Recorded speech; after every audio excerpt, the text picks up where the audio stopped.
हाँ जी, क्या हाल चाल। तो फिर चलिए शुरू करते हैं मासिक टेस्ट पेपर वर्ष 2025 को। हम देखते हैं कि सोशल साइंस में किस प्रकार से क्वेश्चन है और इसके क्वेश्चन का आंसर हमें किस प्रकार से निकालना है, किस प्रकार के अप्रोच को फॉलो करना है ताकि हम सही आंसर तक पहुंच सके।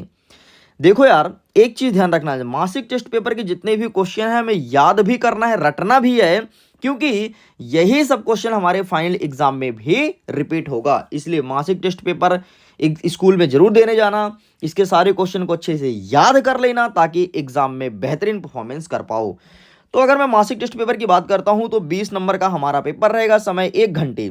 ये आज मैं कवर करूंगा क्लास 10 के सोशल साइंस का फुल सॉल्यूशन। प्रश्न नंबर 1 कह रहा है कि सही विकल्प को चुन करके लिखो। पहला नंबर कहता है कि कर्तन दहन कृषि प्रणाली का संबंध निम्नलिखित में से किसका है। देखो यार, कर्तन दहन का मतलब क्या होता है, काम करो और खाओ, काम करो और खाओ, काम करो और खाओ। तो क्या व्यापारिक कृषि होगा? नहीं होगा ना रे। व्यापारिक होता मतलब काम करो और बेचो, ये तो होगा नहीं। मिश्रित कृषि का मतलब होता है कि खेती कर रहे हो, खेती के साथ साथ तुम पशुपालन भी कर रहे हो, इसे कहते हैं मिश्रित कृषि, तो ये भी नहीं होगा। नेक्स्ट कह रहा है कि प्रारंभिक जीविका निर्वहन कृषि। हाँ जी, बिल्कुल हो सकता है प्रारंभिक जीविका निर्वहन कृषि, क्योंकि इसी के अंतर्गत व्यक्ति क्या करता है, काम करता है और अपना जीवन यापन करता है, तो ये आपका सही उत्तर हो जाएगा। आगे बढ़ते हैं। नेक्स्ट हमारा दूसरा नंबर कह रहा है कि द्विदलीय शासन व्यवस्था है। द्विदलीय शासन व्यवस्था कहाँ का है?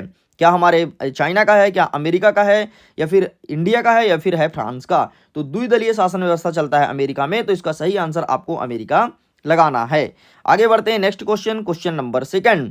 इसमें कहता है रिक्त स्थान की पूर्ति कीजिए। पहला नंबर कहता है देश में रबर का सबसे अधिक उत्पादक राज्य कौन सा है। अगर मैं रबर की बात करता हूं तो रबर जो है ना, वो केरला राज्य में सबसे अधिक उत्पादन होता है। कहां पर? केरला में। तो rubber Kerala, rubber Kerala, rubber Kerala, rubber Kerala, rubber Kerala. अच्छा, केरल से एक और फैक्ट याद रखना कि सबसे अधिक एजुकेटेड लोग केरल के हैं। पता है केरल की लिटरेसी कितनी है? 93% है भाई। मतलब 100 में से 93 व्यक्ति पढ़ा लिखा है, होशियार है, तुमसे इंग्लिश में बात करते मिलेगा, ए टू जेड इंग्लिश में बात करेगा। हाँ, 7% है जो इंग्लिश तो बोल लेते हैं लेकिन उतने अच्छे से नहीं, लेकिन 93% एकदम फ्लुएंट इंग्लिश बोलेंगे। हमारा सेकंड नंबर कहता है डैश डैश डैश विधानसभा का प्रमुख होता है। विधानसभा का जो प्रमुख होता है उसे हम सीएम के नाम जानते हैं, मतलब मुख्यमंत्री, और यही विधानसभा का प्रमुख होता है। अच्छा, अगर मैं तुमसे पूछूं लोकसभा का प्रमुख तो क्या बोलोगे? तो बोलना सीएम नहीं, पीएम। क्या बोलोगे? पीएम मतलब प्रधानमंत्री। अरे वही तुम्हारे मोदी जी यार। आगे बढ़ते हैं। प्रश्न नंबर 3 कह रहा है एक वाक्य में उत्तर दो। भारत में राजनीतिक दल का मान्यता कौन देता है? जितने भी पॉलिटिकल पार्टीज हैं सबको मान्यता देने का काम करता है चुनाव आयोग। चुनाव आयोग को बहुत सारे कार्य हैं। देखो, पॉलिटिकल पार्टीज को मान्यताएं देना, ठीक है, मतलब राजनीतिक दल को मान्यता देना। दूसरा, राजनीतिक दल को चुनाव चिन्ह आवंटन कराना, चुनाव संपन्न कराना, ठीक है, और इनका मुख्य दायित्व होता है कि चुनाव हो रहा है तो निष्पक्ष तरीके से हो। तो ये सारी कार्य चुनाव आयोग करती है। अच्छा, हम लोग की जो वोटर आईडी है ना, वोटर आईडी देखोगे पापा की मम्मी की, उसे बनाता है चुनाव आयोग। आगे नेक्स्ट हमारा दूसरा नंबर कह रहा है अंतरराष्ट्रीय व्यापार को उदार बनाने के लिए नियमों का निर्धारण कौन करता है। मतलब अगर तुम्हें अंतरराष्ट्रीय व्यापार को उदार करना है तो नियम का निर्धारण करेगा WTO, world trade organisation. WTO world trade organisation, Hindi में बोले तो विश्व व्यापार संगठन।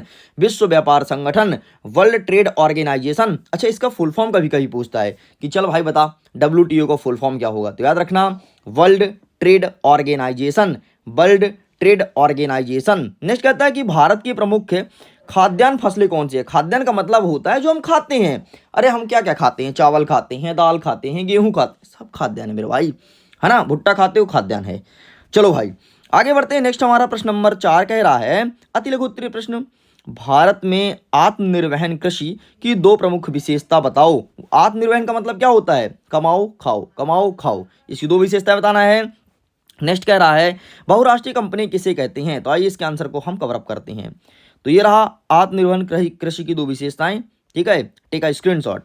नेक्स्ट बहुराष्ट्रीय कंपनी ये रहा, प्लीज टेक अ स्क्रीनशॉट, ठीक है। आगे बढ़ते हैं। प्रश्न नंबर 4 हो गया। प्रश्न नंबर 5 को कवर अप करते हैं जिसमें कहता है लघु उत्तरीय प्रश्न। पहला नंबर कहता है कि राजनीतिक दल के 3 प्रमुख कार्य कौन कौन से होते हैं। पॉलिटिकल पार्टीज क्या क्या करती है। सबसे पहले हमारे भारत देश में विदेशी नीति को नियंत्रण करती है पॉलिटिकल पार्टीज, लेकिन यहाँ पर विदेश स्तर पे नहीं पूछ रहा है, यहाँ पर आपको इंडिया स्तर पर लिखना है। तो सबसे पहले जो हमारी ज़मीनी स्तर की मुद्दा होती है उसको उठा करके ऊपर लाती है, हमारे बातों को पहुंचाती है, ठीक है। और दूसरा क्या काम करती है राजनीतिक दल? राजनीतिक दल क्या करती है कि हमारे समस्याओं को सॉल्व करती है। भारत देश में जो बेरोजगारी है या और जो लोग ऐसे फालतू आलतू फालतू घूमते रहते हैं उनको रोजगार देने का काम करती है ना। तो इस प्रकार से कई सारी काम करती है। नेक्स्ट कह रहा है दूसरा नंबर कि राष्ट्रीय स्तर की पार्टी किस प्रकार से बनती है, स्पष्ट कीजिए। देखो, राष्ट्रीय स्तर की पार्टी अगर तुम्हें अपनी बनानी है तो कुछ नियम हैं, अगर तुम उस नियम को पार कर जाते हो, फॉलो कर लेते हो, तुमने बन गया राष्ट्रीय स्तर की पार्टी। जैसे अगर तुम लोकसभा में चुनाव लड़ रहे हो तो लोकसभा में कम से कम तुम्हें 6% वोट मिले और आपको 2 लोकसभा की सीटें अगर जीत रहे हो, मतलब तुम राष्ट्रीय स्तर की पार्टी बन जाओगे। और भी कुछ क्राइटेरिया जो कि मैं आगे आपको दिखाने वाला हूं। आगे कहता है वैश्वीकरण की 3 प्रमुख विशेषता बताओ। वैश्वीकरण का मतलब होता है विदेश में व्यापार करना।